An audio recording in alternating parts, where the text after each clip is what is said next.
नमस्कार। आप सुन रहे हैं द माइथोलॉजी रेडियो और आज की इस कहानी का हिस्सा है स्कंद पुराण की भविष्यवाणी की कहानी, और जिसमें केदारनाथ और बद्रीनाथ के अंत की बात कही गई। चार धाम की पवित्र यात्रा में बद्रीनाथ और केदारनाथ धाम की यात्रा भी शामिल है, लेकिन पुराणों में ऐसी भविष्यवाणी की गई है कि एक समय ऐसा आएगा जब बद्रीनाथ और केदारनाथ धाम लुप्त हो जाएंगे। और इतना ही नहीं, गंगा भी शिव की जटाओं के रास्ते से वापस ब्रह्मा के कमंडल में लौट जाएंगी। क्या सचमुच ऐसा होगा? और ऐसा कब होगा? और अगर ऐसा होगा तो उसके बाद फिर क्या होगा? आइए आज के इस पॉडकास्ट में जानते हैं इन तमाम सवालों के जवाब।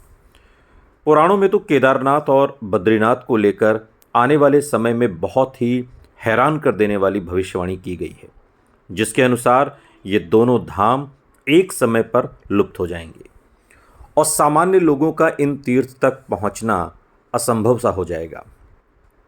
पुराणों में कहा गया है कि ऐसा तब होगा जब नर नारायण पर्वत आपस में मिल जाएंगे। बहुनि सन्ति तीर्थानि दिव्य भूमि रसातले, बद्री सदृश तीर्थम न भूतो न भविष्यति।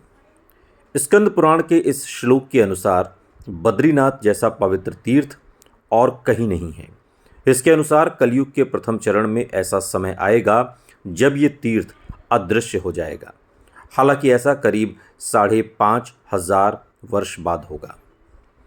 भविष्यवाणी के बाद से ये अवधि अब पूरी हो चुकी है। भविष्यवाणी में ये भी कहा गया है कि इस तीर्थ स्थल के अदृश्य होने से पहले कुछ संकेत भी नजर आने लगेंगे, जिसमें पहला संकेत होगा जोशीमठ में विराजमान भगवान नरसिंह देव के हाथ विग्रह से अलग हो जाएंगे। मंदिर के पुजारी भी बताते हैं कि पिछले कुछ सालों में भगवान की उंगलियां पतली होने लगी हैं। जब उंगलियां हाथ से अलग हो जाएंगी तब बद्रीनाथ ये स्थान छोड़ देंगे और भविष्य में केदारनाथ और बद्रीनाथ के रास्ते हमेशा के लिए बंद हो जाएंगे। केदारनाथ और बद्रीनाथ धाम के अदृश्य होने के बाद भविष्य केदार और भविष्य बद्री भक्तों का नया धाम होगा। भविष्य बद्री जोशीमठ से करीब 25 किलोमीटर दूर स्थित है। जब बद्रीनाथ धाम नहीं रहेगा तब भविष्य बद्री में विष्णु को नरसिंह रूप में पूजा जाएगा। वहीं भविष्य केदार भी जोशीमठ क्षेत्र में स्थित है।